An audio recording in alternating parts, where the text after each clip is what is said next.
Sir പരീക്ഷ കഴിഞ്ഞ വർഷത്തെ പോലെ ടഫ് ആണെങ്കിൽ എന്താ ചെയ്യുക? മക്കളെ നിങ്ങൾക്ക് അറിയായിരിക്കും, കഴിഞ്ഞ വർഷത്തെ +2 എക്സാംസിലെല്ലാം തന്നെ അത്യാവശ്യം ടഫ് ലെവലുള്ള പേപ്പറായിരുന്നു.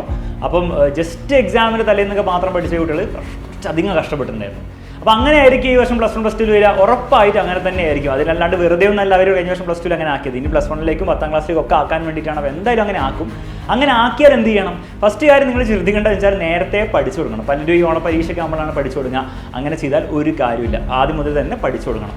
രണ്ടാമത്തെ കാര്യം, നിങ്ങൾ കോൺസെപ്റ്റ് മനസ്സിലാക്കി വേണം ഓരോ കാര്യങ്ങൾ പഠിക്കാൻ. പല കുട്ടികളും വിചാരിക്കുന്ന പരീക്ഷ ടഫാണ്, കുറേ ടഫായിട്ടുള്ള ചോദ്യങ്ങൾ ചെയ്താൽ മതി എന്നാണ്. ഒരു കാരണവശാലും നിങ്ങളത് ഹെൽപ്പ് ചെയ്യാൻ പറ്റില്ല. നിങ്ങൾ എത്ര ജയിലെ ക്വസ്റ്റൻസോ നീറ്റിലെ ക്വസ്റ്റൻസ് ചെയ്താൽ നിങ്ങളുടെ ബോർഡ് എക്സാമിൽ ഒരു ലിമിറ്റിൻ്റെ അപ്പുറം അത് നിങ്ങളെ ഹെൽപ്പ് ചെയ്യാൻ പോകുന്നില്ല. നിങ്ങൾക്ക് എന്ത് വേണ്ടി വരും?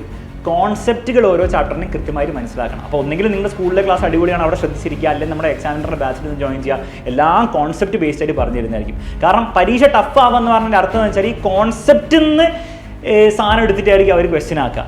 അല്ലാണ്ട് പ്രീവിയസ് ഇയർ ക്വസ്റ്റ്യൻസോ അല്ലെങ്കിൽ നിങ്ങൾ ബുക്സിൽ വായിക്കുന്ന ക്വസ്റ്റ്യൻസോ അതേപോലെ എടുക്കുക, അതിൽ ലെവൽ കൂടിയ ചോദ്യങ്ങൾ എടുത്തിട്ടല്ല അവർ ഈ ടഫ് ആക്കുന്ന എക്സാം.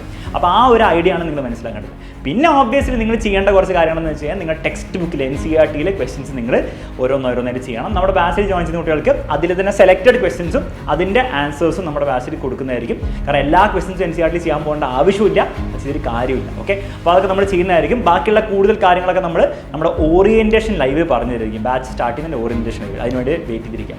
പിന്നെ നിങ്ങളുടെ അഭിപ്രായം എന്താണ്? പരീക്ഷ ടഫ് ആവുന്നില്ലയോ എന്നുള്ള കാര്യം കമൻറ്റ് ബോക്സിൽ വെറുതെ ഒന്ന് കമൻറ്റ് ചെയ്ത്. +2 ഇരേ ബാച്ച് May 5 സ്റ്റാർട്ട് ചെയ്യുന്നതായിരിക്കും. മുന്നോട്ട് പോകാൻ ബുദ്ധിമുട്ടില്ലെങ്കിൽ എത്രയും പെട്ടെന്ന് അഡ്മിഷൻ എടുക്കുക.